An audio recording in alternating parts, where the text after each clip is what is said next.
from a tiny dorm room to a connected world. The story of Mark Zuckerberg and the courage to hold a vision. Imagine this for a moment.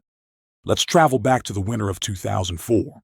We are standing inside a tiny Harvard dorm room. The walls are plain, the wooden desk is messy, and outside the window snow is falling quietly, covering the city of Cambridge in white. The air is freezing, but inside this small room, something far more powerful than fire is burning. An idea. An idea born not in a luxury office, not in a boardroom, but in silence, curiosity, and courage. This is the story of Mark Zuckerberg, a young man who never set out to become a billionaire, but simply wanted to make the world more open and more connected. And the world had no idea that everything was about to change. Chapter 1. The Quiet Genius Who Spoke in Code. Mark Zuckerberg was never the popular kid. He wasn't the class president. He wasn't the center of attention. He was quiet, awkward, more comfortable with computers than with people. At Ardsley High School and later Phillips Exeter Academy, Mark was known as a classic nerd in the best possible way. He loved ancient Greek literature, excelled at mathematics, but the language he mastered most fluently was programming. As a teenager, he built ZuckNet, a simple messaging system so his father, a dentist, could communicate with his assistant without shouting across the clinic. It looked small. It looked ordinary. But inside that simple program was a powerful instinct. Technology should exist to connect people. Chapter 2. Chaos at Harvard and the Birth of the Facebook. When Mark arrived at Harvard, he quickly gained a reputation as the coding wizard. One night, driven by curiosity and mischief, he created FaceMash, a website that compared student photos. It went viral within hours and nearly got him expelled for violating privacy. Most people saw a failure. Mark saw a signal. He realized something fundamental about human nature. People deeply want to know, see, and connect with each other. Out of that chaos, a bigger idea was born. On February 4th, 2004, from that same messy dorm desk, Mark launched thefacebook.com, initially only for Harvard students. It wasn't perfect. It was simple, but it worked. He coded day and night, forgot to eat, forgot to sleep, terrified only of one thing, the site crashing. Within days, thousands signed up. And Mark understood.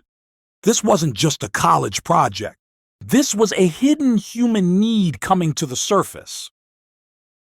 Chapter 3. The Courage to Say No to Fast Money. This is one of the most defining moments of Mark's life. In 2006, Facebook was exploding. Mark was just 22 years old. Then came the offer. Yahoo offered to buy Facebook for $1 billion. Think about that. One signature, instant wealth, a lifetime of comfort.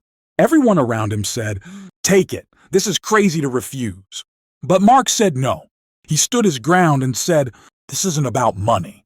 This is about building something that matters." He trusted his vision more than the numbers on a check. People called him reckless. Some called him foolish. But that courage kept Facebook in his hands and allowed it to grow into a company that reshaped the world. Chapter 4. Storms, Scandals, and Mental Resilience. Success did not protect Mark from pain. He faced lawsuits from former friends, accusations of betrayal, global outrage over privacy, and Cambridge Analytica. Intense pressure from governments and congressional hearings. The weight was enormous. Where many leaders would hide, Mark chose to step forward. He showed up. He apologized. He learned. He evolved. And he proved something essential. Success is not the absence of failure, but the ability to stand back up after the storm. Chapter 5. Never Stop Innovating. Today, Mark Zuckerberg is no longer the kid in a gray t-shirt. He leads Meta. And just when the world thought Facebook was already big enough, he took another massive risk, changing the company's direction entirely. He bet on the metaverse and artificial intelligence. Many doubted him. Many mocked the idea. But Mark is still the same person at heart, the Harvard student who believes that innovation must never stop just because you've reached the top. He trains his body, runs regularly, practices jujitsu, maintains strict discipline, because he understands this truth. A big vision requires a strong mind and a strong body. The life lesson from Mark Zuckerberg. If there is one message we can take from this journey, it is this: move fast and break things. Break fear, break doubt. Break the limits others place on you. Start small. Start where you are. Start in your own tiny dorm room. Don't be afraid to look strange. Don't sell your vision for short-term comfort, because history is never written by those who play it safe. History is written by those who believe, even when the entire world doubts them.